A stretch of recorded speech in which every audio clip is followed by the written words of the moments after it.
Assalamualaikum warahmatullahi wabarakatuh. Selamat datang teman-teman semuanya. Di podcast kali ini kita akan membahas satu tema terkait hoax di musim politik. Sebelumnya saya memperkenalkan diri dulu. Nama saya Fajar Putra Adita, selaku mahasiswa Ilmu Komunikasi angkatan 2019. Kali ini kita sudah bersama dengan Bapak Azman SSI MIKOM selaku dosen Prodi Komunikasi dan Penyiaran Islam di Universitas Islam Negeri Araniri. Beliau juga aktif di Ikatan Sarjana Ilmu Komunikasi dan saat ini beliau juga merupakan salah satu tim seleksi anggota Bawaslu atau Panwasli Kabupaten Kota Provinsi Aceh di zona 4. Berita bohong atau yang kita sering dengan istilah hoax merupakan sebuah momok tersendiri bagi semua kalangan, bukan hanya masyarakat. Jurnalis pun sering dirugikan dengan adanya berita hoax yang mengatasnamakan mereka dalam pembuatan kontennya tersebut. Langsung saja, kali ini kita akan berbicara sedikit dengan Bapak Azman terkait dengan apa sih itu hoax dan apa saja efek yang ditimbulkan dari penyebaran hoax itu tersendiri, Pak. Ya, baik. Assalamualaikum warahmatullahi wabarakatuh. Waalaikumsalam. Para pemirsa, teman-teman, sahabat-sahabat, ya, tokoh-tokoh masyarakat, siapapun yang menyaksikan podcast kita hari ini, ya. Hari ini kita bicara tentang hoax, ya. Jadi hoax itu bukan lagi istilahnya bahasa yang asing ataupun istilah yang asing dalam masyarakat khususnya Indonesia. Ya. Kenapa saya bilang ini bukan lagi hal yang asing? Karena hari ini kita telah banyak dimasalahkan, ya, dimasalahkan ataupun muncul berbagai macam persoalan, ya, gara-gara hoax itu sendiri. Nah, apa itu hoax? Hoax itu adalah berita ataupun informasi yang sifatnya itu adalah tidak mengandung kebenaran ataupun bohong. Bahasa istilah kita yang umum masyarakat adalah berita bohong. Berita bohong. Nah, jadi kadang-kadang berita bohong itu yang dibuat itu didesain, ya, sedemikian rupa, direkayasa, ya, dari yang sebenarnya mungkin begini kemudian diolah ataupun bahkan disengaja untuk dialihkan, menyembunyikan kebenaran dan menyampaikan kebohongan. Kenapa saya bilang tadi hoax itu bukan lagi hal yang yang asing?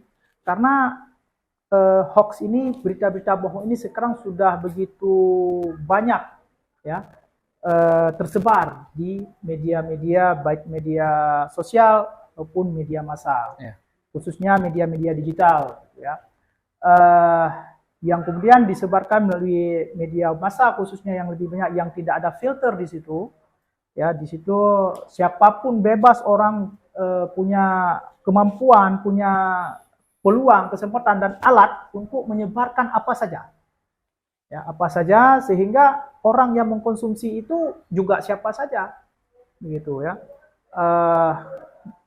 Sehingga berita-berita sekarang itu ataupun informasi-informasi itu tidak lagi bisa terfilter dengan bagus. Berbeda mungkin yang tersampaikan melalui media massa. Media massa itu ada proses yang berita yang diambil kemudian dimasukkan ke dewan redaksi, diperiksa kebenarannya, dicek keseimbangannya dan segala macam sehingga tidak merugikan ataupun ada kode etik yang harus ditaati, baru setelah itu disampaikan kepada masyarakat. Nah, kalau sistem dengan platform media-media sosial sekarang, orang menerima informasi nggak tahu, mungkin yang terima aja itu belum sempat dibaca, baru baca judul yang begitu heboh gitu, ya. Termakan dengan judul, Pak. Iya, langsung dia terpengaruh emosinya, begitu bersemangat sehingga menyebarkan informasi-informasi tersebut, sehingga semakin banyak orang-orang mengkonsumsi berita-berita bohong. Kira-kira gambarannya itu seperti itu, ya, apa itu berita bohong.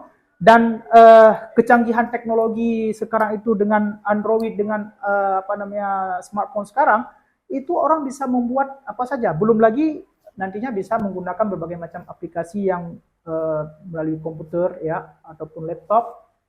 Itu orang udah bisa merekayasa berbagai macam informasi bohong. Ya, orang bisa misalkan membuat yang ngomong itu videonya itu presiden, ya. Ya. Tetapi bahasa yang disampaikan itu bukan dari ini edit yang lain, Ya. ataupun memang ditempatkan fotonya di situ, mulutnya bergerak-gerak, kemudian dia bisa menyampaikan sesuka hatinya begitu ya. Dan itu ada saat ini begitu. Kecerdasan buatan, Pak, AI, Pak. Iya, jadi teknologi sekarang itu memungkinkan orang memproduksi berbagai macam berita-berita bohong. Oleh karena itu kita perlu kehati-hatian, khususnya bagaimana cara misalkan kita harus mengantisipasi itu. Artinya masyarakat sekarang itu dia harus betul-betul bisa membedakan ya, tidak cepat gitu ya. Harus memperkaya informasi ataupun data-data yang lebih akurat dengan sumber yang terpercaya ataupun lebih kredibel. Begitu. Jadi tidak begitu kita terima, kita percaya dan kita sebarkan itu sesuatu hal yang sangat berbahaya. Apalagi kalau kita lihat dalam Aceh misalkan ya, yang sudah memang kita ini berbasis Islam, penerapan syariat Islam ya. Termasuk dalam hal ini itu sebenarnya sudah ditegaskan dalam Al-Qur'an bahwa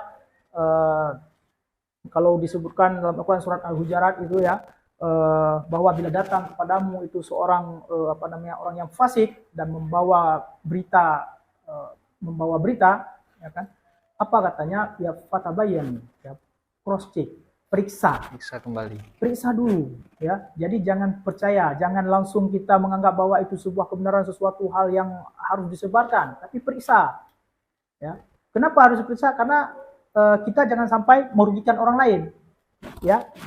Fatabayyan ya kan. Kemudian tujuan diperiksa itu adalah apa? Agar kita tidak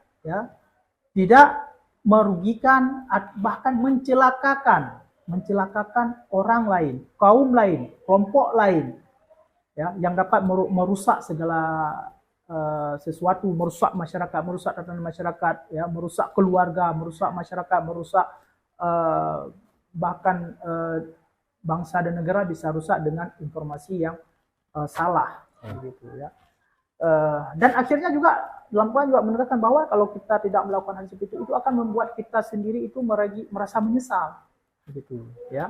Dengan apa ya? Karena kenapa? Karena sudah mencelakai orang lain, sudah membuat berbagai macam kerugian, sudah membuat berbagai macam dampak keributan, kerisauan dalam masyarakat gara-gara ulah tangan kita dalam waktu yang sangat cepat, hitungan detik, menyebarluaskan berita yang, dan memang kriteria hoax itu memang kan macam-macam dia, gitu ya. Ada yang dampaknya itu skala kecil ataupun skala besar, gitu ya.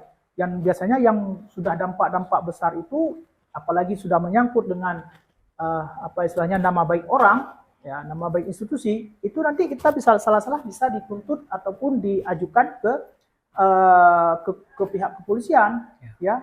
Tindak kriminal dengan menggunakan undang-undang ITE, ya, gitu ya. Jadi undang-undang ITE yang tahun 2018 itu, dan itu kita bisa bermasalah dengan hukum, dan itu kalau kita sudah bermasalah dengan hukum, ujung-ujungnya kita akan menyesal. Nah, itulah yang seperti yang disampaikan dalam Al-Quran ayat surat Al-Hujurat ayat nomor 6 itu. Makanya kita harus hati-hati, begitu. Baik Pak, mengenai tentang merugikan, ini kan memasuki musim politik. Iya. Apakah ada hoax yang dijadikan senjata bagi salah satu simpatisan politik atau bahkan pelaku politiknya itu sendiri yang Bapak amati selama ini? Iya, kalau kita bilang nggak ada, pasti ada ya, pasti ada. Kenapa ya? Karena mungkin orang menganggap istilahnya ya, sudah menjadikan bahkan hoax itu sebagai alat ya, alat untuk menjatuhkan lawan gitu ya, dengan berbagai macam cara, dan itu memang politik yang tidak sehat, yang tidak dibenarkan ya. Secara disinilah peran kita sebagai masyarakat, kita harus mengawasi gitu ya, agar yang seperti itu harus dilaporkan kepada, bahkan misalkan kalau melalui media aja, misalkan melalui Instagram ya, itu kan kita bisa melihat, oh ini ada informasi yang sifatnya tidak bagus ya, ini mengandung hoax. Kita bisa laporkan konten tersebut ataupun akun tersebut untuk bisa dicabut gitu, ataupun di blacklist lah dari platform tersebut. Dan minimal dari dari Instagram kita sendiri itu sudah tidak lagi kan ada jalur untuk melaporkan Ya, bahwa fitur laporkan. fiturnya itu jelas gitu ya, jadi platform itu. Jadi kalau masyarakat bisa sadar kira-kira yang mana yang itu dapat merusak ya, itu dapat dilaporkan dan itu dapat menghindari kita. Nah, terkait tentang politik bahwa masyarakat hoax ini dapat digunakan ya, cara-cara yang seperti itu adalah cara-cara yang tidak terhormat ya. Cara-cara seperti itu adalah cara-cara sampah. Dan orang sekarang itu sudah pintar-pintar. Jadi kalau orang politik masih memikirkan bagaimana cara menciptakan hoax untuk menjatuhkan lawan, itu sudah tidak zamannya lagi. Kenapa kita bilang seperti itu? Karena sekarang itu kan orang bisa cek dengan cepat ya kebenaran dari sebuah informasi. Ya justru pada saat kita sudah melakukan keinginan kita kan untuk tujuan kita apa, misalkan untuk memenangkan ataupun ingin mendapatkan simpatisan, ingin mendapatkan Atensi atensi masyarakat. masyarakat ya. Justru begitu ketahuan kan kita yang jadi hancur kan di situ Iya, kan. kita hancur Masyarakat kan habis-habisan. justru merasa ditipu, masyarakat merasa dibohongi, masyarakat merasa merasa merugi gitu ya. Kecewa kan? Kecewa. Kenapa? Karena informasi yang diberikan sudah duluan dipercaya, ternyata begitu ditelusuri dan di cross check ini salah, ini tidak benar. Sehingga justru yang ingin kita membawa ingin memenangkan satu kandidat, justru orang tidak simpati lagi dengan kandidat tersebut. Makanya kalau ada pikiran, keinginan untuk membuat semacam menggunakan cara-cara yang tidak terhormat seperti ini ya, tidak zamannya lagi. Jadi bagus misalkan kalaupun kita mau ikut kompetisi dalam pilkada ataupun pileg ataupun presiden ya, pemilihan presiden, kita lakukan secara terhormat. Kalau kalah terhormat. Kalah dengan terhormat. Kalau menang terhormat. Ya kan? Jadi justru kalau dalam konteks kita menggunakan media-media ataupun cara-cara yang hoax itu tersebut, justru hal ini dapat merusak segalanya. Resikonya terlalu besar, Pak. Orang kan pasti siapapun partisipannya itu ya, simpatisannya itu kan ada calon misalkan yang kandidat yang ingin dia menangkan. Tujuannya apa? Tujuannya kan agar ada pemimpin yang baik, ada pemimpin yang bisa membangun, ada pemimpin yang visioner, ada pemimpin yang memiliki gagasan yang luar biasa untuk membangun negeri, untuk bisa mensejahterakan kita juga. Orang yang membuat yang simpatisan ini juga, ya kan? Tapi kemudian pada saat kalau dimainkan di sini membuat hoax ya, artinya gagasan-gagasan, pikiran-pikiran yang baik-baik itu justru akan pudar. Akan hilang dari masyarakat, akan hilang dari diskusi-diskusi masyarakat. Akhirnya orang masyarakat terbawa pada emosi ataupun suasana-suasana tidak nyaman ya dengan berita-berita hoax begitu. Jadi apakah ada, pasti ada gitu ya. Apakah pihak politik itu sendiri. Cuma kalau kita mengklaim bahwa timnya khusus itu nggak bisa, karena orang yang membuat hoax itu tahu bahwa dia buat salah. Akhirnya mereka melakukan cara-cara tersembunyi. Walaupun secara tersembunyi kadang kan kalau diusut oleh pihak terkait keamanan berwenang itu bisa dapat juga ya. Walaupun dia mengatasnamakan orang lain, Mas. Walaupun dia mengatasnamakan orang lain. Makanya kalau dia para simpatisan ya diajak untuk untuk membuat akun-akun buzzernya itu yang untuk menyebarkan berita-berita hoax, mungkin harus pikir-pikir dulu. Ya. Orang nanti bersenang-senang kan melakukan hal-hal yang mungkin di luar menurut kita mereka sudah bermusuh-musuhan itu, padahal mereka nggak ada, itu biasa-biasa aja. Setelah selesai politik mereka duduk bersama, makan bersama, bahkan nanti bisa mereka bekerja sama. Kita masuk penjara hanya untuk membela mereka, untuk kepentingan politik mereka. Politik itu kan tidak tidak ada lawan dan tidak ada kawan. Yang ada adalah kepentingan sesaat gitu. Jadi setelah selesai itu ya akhirnya kita jangan sampai punya dampak permanen dalam hidup kita. Punya dampak permanen pada saat cacat hukum kan begitu. Bagaimana keluarga dan anak kita? Makanya jangan ikut-ikutan gitu ya. Bahkan kita sendiri juga masyarakat ataupun remaja khususnya ya kan, kita harus hati-hati gitu, harus hati-hati dalam menyebarkan, jangan sampai kita juga ikutan gitu ya, menyebarkan, karena dalam undang-undang ITE itu kan ada bukan hanya membuat, itu juga ikut yang menyebarkan begitu. Jadi harus hati-hati karena zaman sekarang zaman teknologi komunikasi yang begitu canggih ya, dalam khususnya dalam konteks penyebaran informasi itu nggak boleh lagi kita tidak hati-hati, apalagi nih kalangan yang ada di mahasiswa gitu ya, yang yang tingkat kehati-hatiannya itu pasti lebih tinggi. Ya, kenapa kita bilang seperti itu? Ya karena sudah diajarkan, misalkan dalam membuat penelitian, itu kan ada yang namanya, misalkan data sudah kita ambil, kita verifikasi, kemudian bahkan ada tahap terakhir lagi sebelum data itu kita gunakan, itu ada tahap yang namanya cek keabsahan data. Ya. Gitu. Bisa dengan triangulasi data, bisa dengan pemeriksaan kejenuhan, bisa dengan konfirmasi segala macam ya, banyak itu, ada beberapa cara. Yang penting kita yakini bahwa sudah data yang kita ambil itu sudah melewati proses cek keabsahan data. Nah begitu juga seharusnya kita, bahwa mahasiswa itu dalam mengambil informasi sebelum disebarkan ya, itu perlu dicek kembali, dikonfirmasi kembali, apalagi dengan kita cek fakta sekarang aja di di internet itu sudah ada. Dalam menit itu terus kita bisa tahu. Makanya saya bilang orang bodoh yang ingin membuat hoax untuk menjatuhkan lawan dalam politik, bodoh itu namanya. Dan bodoh itu sudah dijelaskan dalam Al-Quran, ya, sudah dijelaskan dalam Al-Quran bahwa kita jangan mencelakai orang lain dengan kebodohan kita, gitu. Makanya Al-Quran itu ya sangat general, kebenarannya itu sangat terukur ya, berlaku sepanjang zaman ya. Coba bayangkan masa berapa 1400 tahun yang lalu, jadi sudah disebutkan bahwa orang yang menyebarkan informasi yang tidak di cross check itu adalah orang-orang yang bodoh begitu. Kenapa? Karena tidak dicek dulu kebenarannya itu. Jadi di sini perlu disadari gitu. Kira-kira begitu. Nah, jadi kita sebagai masyarakat juga bisa turun langsung untuk mengecek apakah itu berita hoax atau tidak. Dan kita juga sebagai masyarakat juga kalau bisa janganlah ikut terlibat dalam penyebaran berita hoax itu, Pak. Iya, pasti. Jadi masyarakat, jadi kalau kita menyerahkan itu pada pihak berwenang, misalkan di sini ada pihak kepolisian, misalkan cybercrime kan, tenaganya pasti terbatas gitu kan.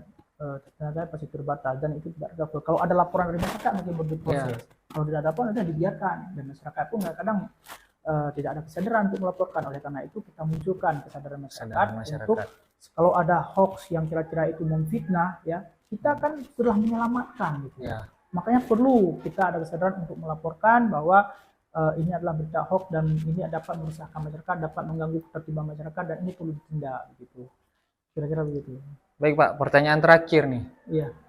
Coba berikan tips dari Bapak, versi Bapak nih, untuk teman-teman sekalian, bagaimana biar mereka bisa mengantisipasi hoax yang akan terjadi. Kan ini sudah dekat dengan musim politik. Tentunya juga biar mereka pada pemilu tahun 2024 juga tidak akan salah pilih. Ya, tipsnya apa ya? Yang pertama harus ada kesadaran dulu. Nah, kesadaran itu harus muncul dalam diri seseorang itu ya. Kesadaran apa? Kesadaran terhadap jangan sampai kesadaran terhadap bahayanya hoax. Bagaimana kesadaran itu bisa ada? Ya, salah satunya adalah kita bisa melihat bagaimana peristiwa-peristiwa hoax yang selama ini telah terjadi.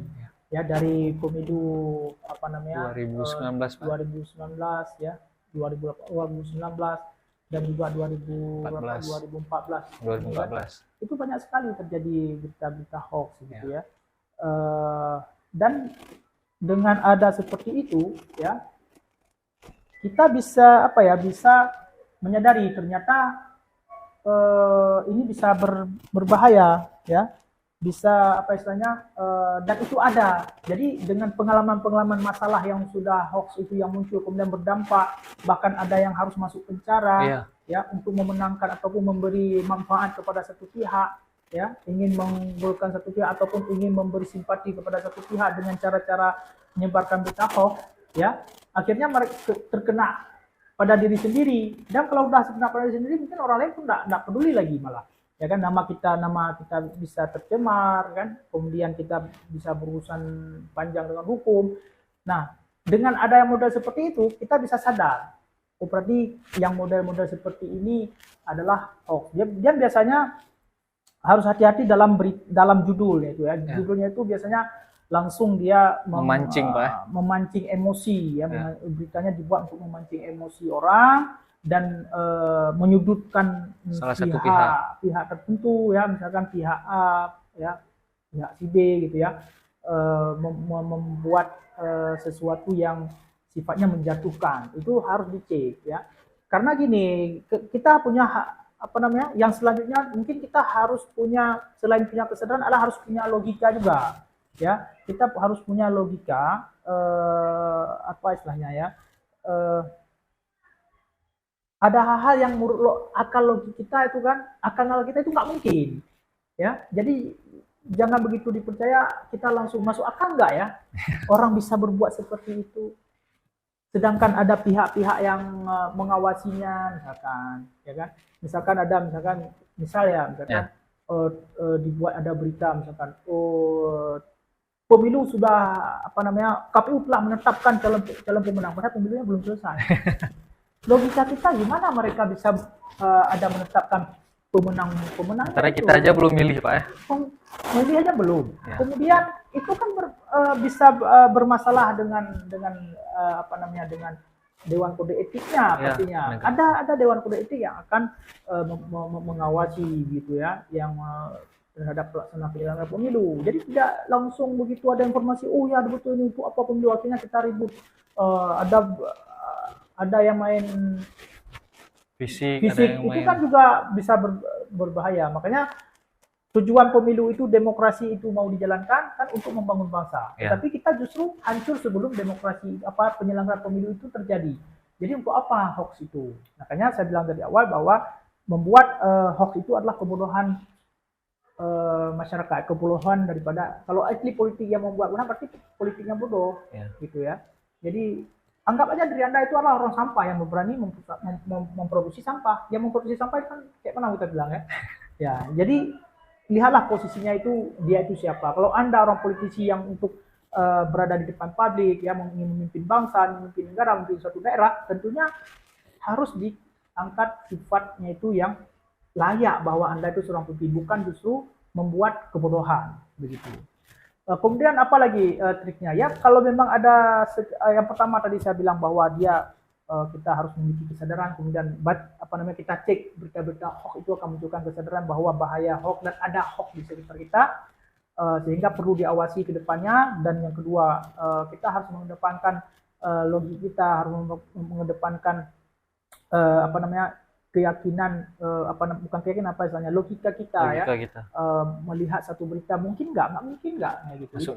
Itu sebelum kita menyebarkan. Kemudian yang ketiga, kita juga perlu melakukan cross check tadi ya. Cross check, kita cek di internet, konfirmasi ke beberapa orang sehingga kita terkonfirmasi, dan hindari.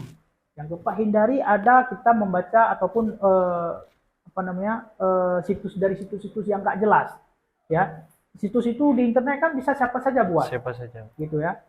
Kita harus konfirmasi setiap ada informasi, konfirmasi kepada cek fakta, kemudian cek di sumber beritanya langsung. Misalkan ini terkait tentang Bawaslu lah kita bilang. Ini akan ada penyaringan anggota pemilu, misalkan anggota Bawaslu, pengawas pemilu.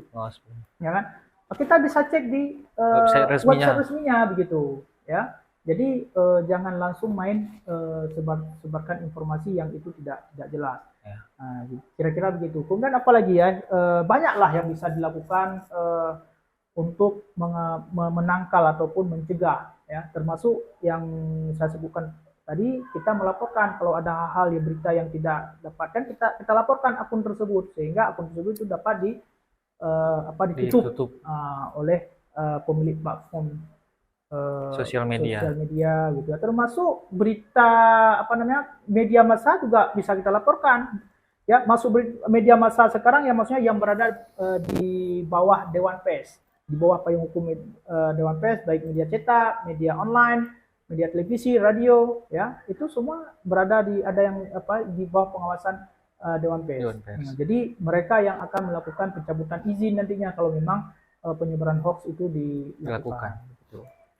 Oke, jadi begitu saja. Kita sebagai masyarakat juga harus lebih berhati-hati agar tidak salah pilih karena suara kita menentukan nasib kita di 5 tahun ke depan. Semoga podcast ini memberikan pandangan baru bagi teman-teman sekalian dalam menghadapi musim politik ke depannya. Saya Fajar Putra Dita dan Pak Azman pamit undur diri. Wassalamualaikum warahmatullahi wabarakatuh.